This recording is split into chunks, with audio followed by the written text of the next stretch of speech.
This took the better part of the morning and a little bit of my afternoon to just kind of think of what I wanted done here, but all of this stuff was kind of rolling around in my previous tool drawer where I had them. These were in tubes, and you never knew which one you were really getting until you got a hold of it. These are what I mean here, my VIX bits. Countersink bits, or countersink drill bits with countersinks. These are my countersinks, which I really didn't know I had this many. Plug cutters, and then just square drive bits, Phillips bits, slotted bits.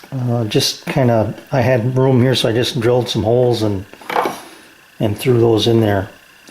Dental pick here. So I've got some room over here. I'm thinking about maybe doing like I did with a jewelry chest, just make a tray, a couple of them to fit in here, but it's a bit overwhelming what you can do with the canvas I'm working with here. But this here I really like. I can see what I'm going after, pull it, and go to work. If I wanted, I can take this whole thing out, but I see no need for that. So I've got that done. I've also got my saws located. I ended up with this being 12.5 inches from the top, so that space is taken care of. And then I've got a little over half the door to go down here, and I'm trying to figure out whether I want to put marking gauges. Not quite sure what I'm going to do there yet. I just located these two marking gauges, homemade ones, and I decided to basically lock them in place so they can't fall out when you open the door. But then you're thinking, well, you got to remove these saws to have them travel up the full length of their of the marking gauge rod. But I don't. I can take the shelf out. And listen, when you hear this, when it goes back in, you'll hear what's going on. It locks into place with magnets. It's nice. You don't use a marking gauge that often, or at least I don't. And the one I'm going to reach for most of the time is probably going to be this one here. So you can't see that. There it is. And this is easy in and out. But if I want to use one of these, and I like these because they're knives instead of the round cutters. All I need to do is pull the shelf out. And what I did here was, I've got magnets on these two pieces here, and these magnets are drilled, and they're a pressure fit, but they're just, now you can see these magnets are a pressure fit, and they're drilled slightly forward so that the attraction wants to pull it into the door. So you'll see, I can feel it, but when I drop it in there, it's pulling it tight down toward the front of the door. So I like that little system. These are locked in place. There's no danger of them coming out, but yet they're easy to access. And I've decided where I'm going to locate my scratch awl, my Jessam marking gauge, and then my Bridge City tool marking gauge. Now I can tuck this underneath this a little bit. I can even go right to there and maybe center that up like that.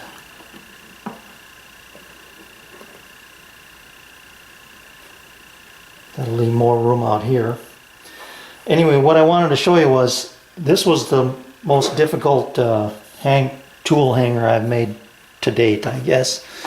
And what happened was I broke off this piece with the drill bit because I was forcing it through too fast. Let's see if I can show you that. Hopefully you can see that glue line right there.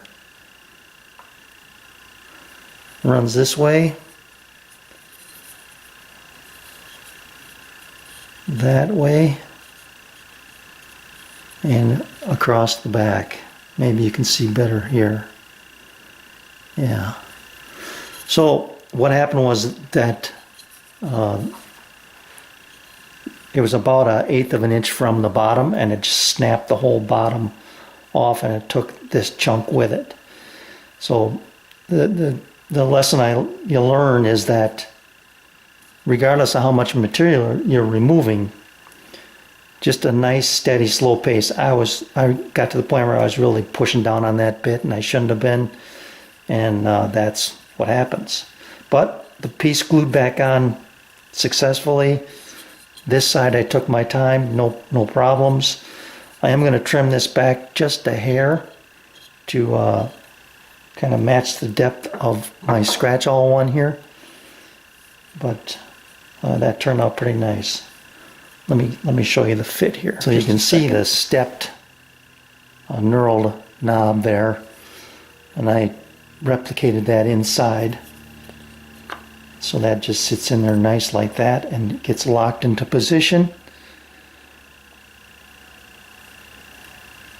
and can't come out. Just lift it up past that and out it comes.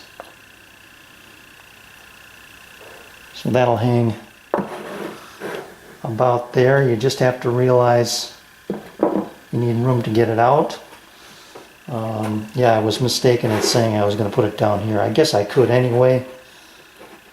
I could match that hanger, and I can't go as far as I want it because of the marking gauge itself. So I will put it out here a little ways, and then I can put that one that direction.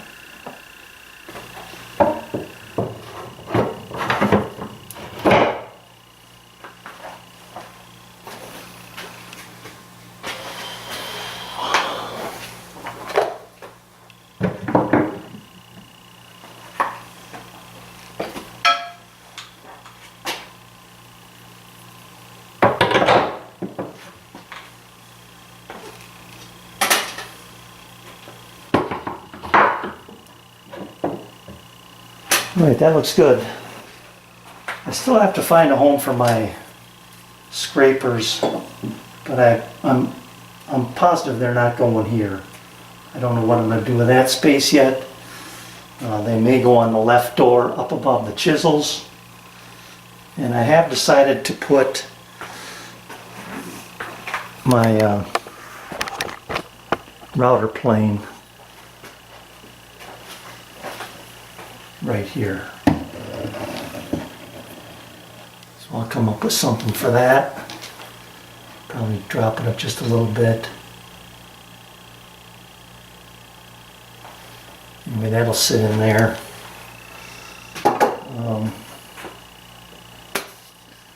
Other than that, I like the progress I've made. I've got half a drawer filled here with my bits.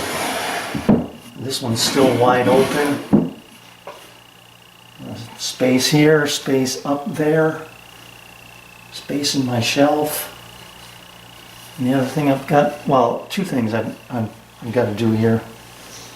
I'm going to work on, I think what I'm going to work on next is going to be the door that's going to go here. And on that I can store my squares and things like that. And then I need to work on, let me back this up a little.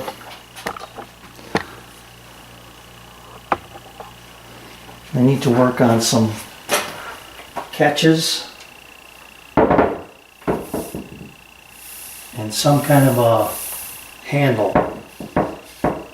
I don't know if I'll take the door off and just route a handle underneath here, I really like the look of that, just plain. I don't know if I want to put knobs on here, but I've got time. So that's the progress so far as of today, Monday, April 1st, 2019.